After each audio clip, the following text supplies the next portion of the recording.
श्री दुर्गा नवरात्रि व्रत कथा।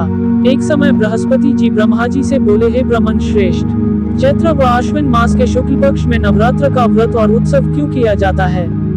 इस व्रत का क्या फल है? इसे किस प्रकार करना उचित है?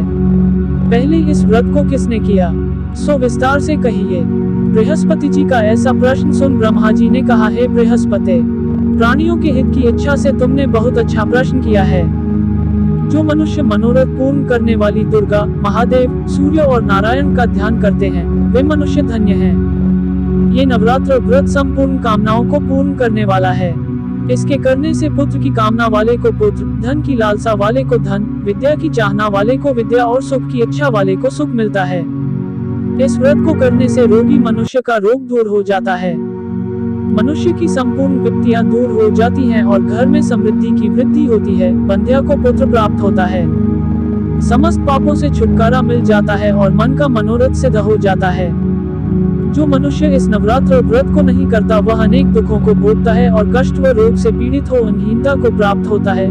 उसके संतान नहीं होती और वह धन धान्य से रहित हो भूख और प्यास से व्याकुल घूमता फिरता है तथा संज्ञाहीन हो जाता है। जो सधवा स्त्री इस व्रत को नहीं करती, वह पति सुख से वंचित हो नाना दुखों को भोगती है। यदि व्रत करने वाला मनुष्य सारे दिन का उपवास न कर सके तो एक समय भोजन करे और 10 दिन बांधवों सहित नवरात्र व्रत की कथा का श्रवण करे। हे बृहस्पति, जिसने पहले इस महाव्रत को किया है, वह कथा मैं तुम्हें सुनाता हूँ, तुम सावधान होकर सुनो।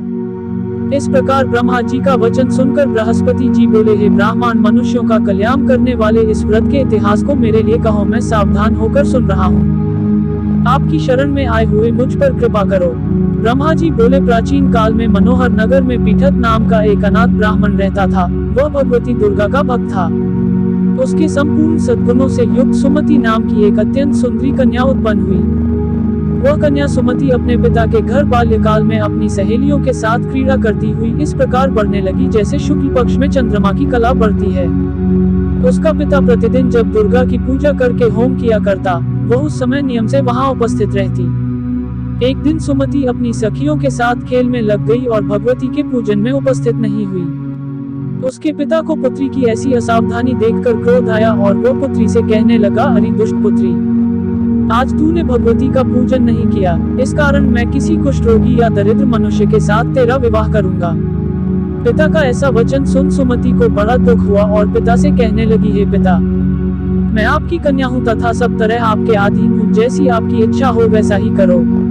राजा से, कुष्ठी से, दरिद्र से अथवा जिसके साथ चाहो मेरा विवाह कर दो, पर होगा वही जो मेरे भाग्य में लिखा है। मेरा तो अटल विश्वास है, जो जैसा कर्म करता है उसको कर्मों के अनुसार वैसा ही फल प्राप्त होता है, क्योंकि कर्म करना मनुष्य के अधीन है पर फल देना ईश्वर के अधीन है।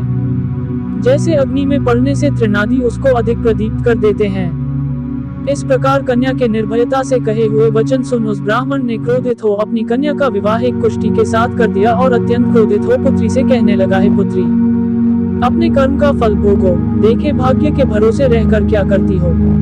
पिता के ऐसे कटु वचनों को सुन सुमति मन में विचार करने लगी, अहो, मेरा बड़ा दुर्भाग्य है जिससे मुझे ऐसा पति मिला। इस तरह अपने दुख का विचार करती हुई वह कन्या अपने पति के साथ वन में चली गई और डरावने कुशायुक्त उस निर्जन वन में उन्होंने वह रात बड़े कष्ट से व्यतीत की। उस गरीब बालिका की ऐसी दशा देख देवी भगवती ने पूर्व पुण्य के प्रभाव से प्रकट हो सुमति से कहा, हे दीन ब्राह्मणी, मैं तुझसे प्रसन्न हूँ, तुम जो चाहो सो वरदान मांग सकती हो। भगवती दुर्गा का ये वचन सुन ब्राह्मणी ने कहा, आप कौन है वह सब मुझसे कहो। ब्राह्मणी का ऐसा वचन सुन देवी ने कहा कि मैं आदि शक्ति भगवती हूँ और मैं ही ब्रह्म विद्या व सरस्वती हूँ। प्रसन्न होने पर मैं प्राणियों का दुख दूर कर उनको सुख प्रदान करती हूँ। हे ब्राह्मणी, मैं तुझ पर तेरे पूर्व जन्म के पुण्य के प्रभाव से प्रसन्न हूँ। तुम्हारे पूर्व जन्म का वृतांत सुनाती हूँ, सुनो।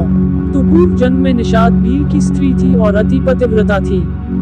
एक दिन तेरे पति निषाद ने चोरी की। चोरी करने के कारण तुम दोनों को सिपाहियों ने पकड़ लिया और ले जाकर जेल खाने में कैद कर दिया। उन लोगों ने तुझको और तेरे पति को भोजन भी नहीं दिया।